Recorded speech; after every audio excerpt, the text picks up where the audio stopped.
बिस्मिल्लाहिर्रहमानिर्रहीम। एक अजीज़ा ने जुमअतुल विदा के मुतल्लिक़ सवाल किया कि क़ज़ा उम्री पढ़ने के लिए क्या अगर मैं अपने अय्याम शरइया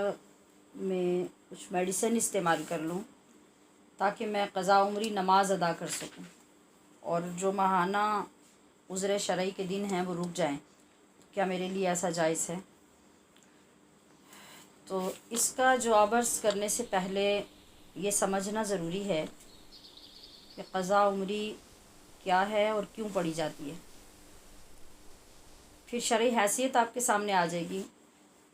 क्या आपको ऐसा करना चाहिए या नहीं।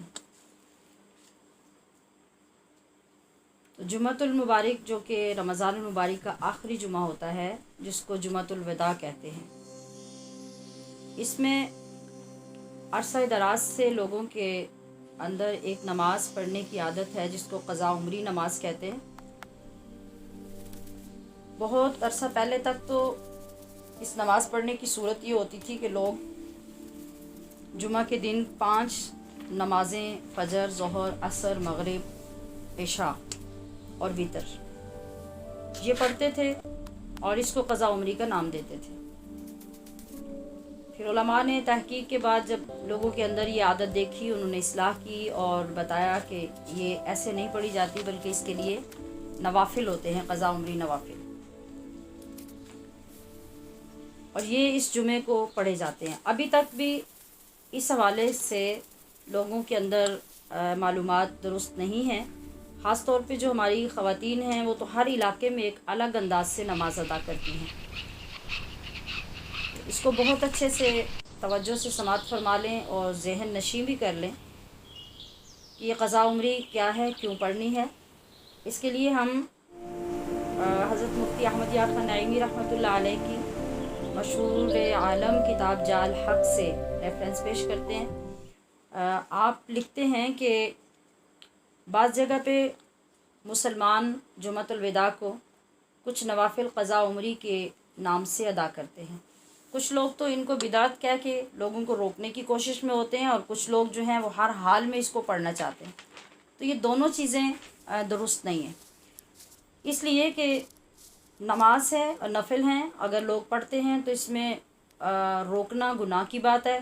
जैसा कि कुरान करीम में इरशाद होता है, अराइतल्लज़ी यन्हा अब्दन इज़ा सल्ला, तो नफल इबादत है, अगर लोग करते हैं तो इसमें कोई हरज नहीं है, वो उन्हें करने दी जाए।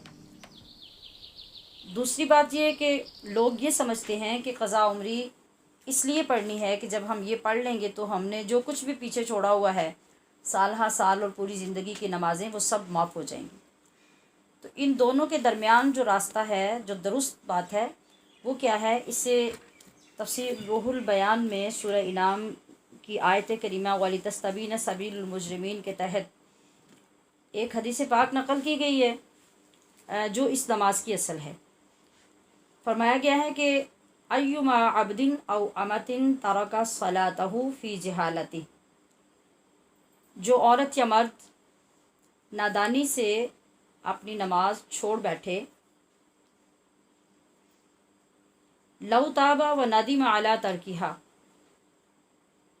फिर वो तौबा कर ले और नमाज छोड़ने पर शर्मिंदा हो जाए,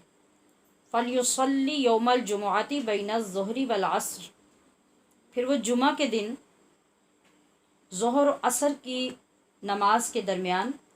इस्नतई अशरता रका 12 रकत नमाज अदा करे,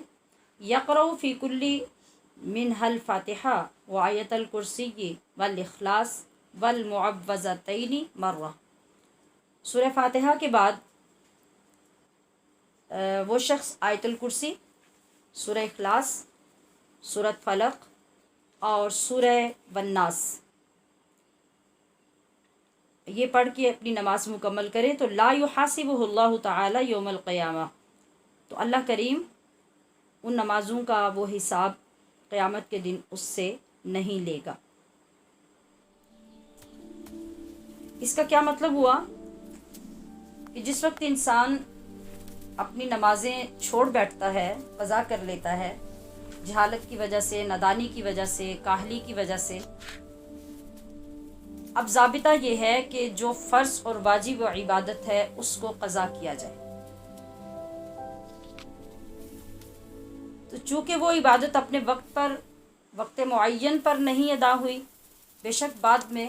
اس کی گنتی پوری کر لی گئی، لیکن جو وقت پر نہ کرنے کا جو گناہ ہے اور شرمندگی ہے وہ تو اپنی جگہ پہ ہے اور ہونی چاہیے. اب علماء کرام نے یہ فرمایا کہ جب ایک انسان اپنے مکمل حساب کے ساتھ اپنی پیچھے والی نمازیں ادا کر لے، ان کی تعداد پوری ہو جائے، سب قضا ہو جائیں، تو اس کے بعد اب وہ جو اس کو چھوڑنے کی شرمندگی تھی اور بے وقت نماز کو جو پورا کرنا تھا، اس ندامت کی وجہ سے اب جمعۃ الوداع کے دن ظہر اور عصر کی نماز کے درمیان وہ 12 رکعت نماز ادا کرے، 4 4 اور پھر 4. اور یہ نوافل ادا کر کے اس طریقے سے، جیسا کہ میں نے ابھی عرض کیا، کہ ہر رکعت میں پہلے سورہ فاتحہ پڑھے، اس کے بعد ایک مرتبہ آیت الکرسی، پھر سورۃ اخلاص یعنی قل هو اللہ احد، پھر سورۃ فلق یعنی قل اعوذ برب الفلق، اور پھر سورۃ والناس یعنی قل اعوذ برب الناس. ان کو ایک ایک بار پڑھے اور اس طرح سے یہ 12 نفل پڑھنے کے بعد اللہ کی بارگاہ میں عرض کرے، توبہ کرے، شرمندگی کا اظہار کرے اور معافی مانگے.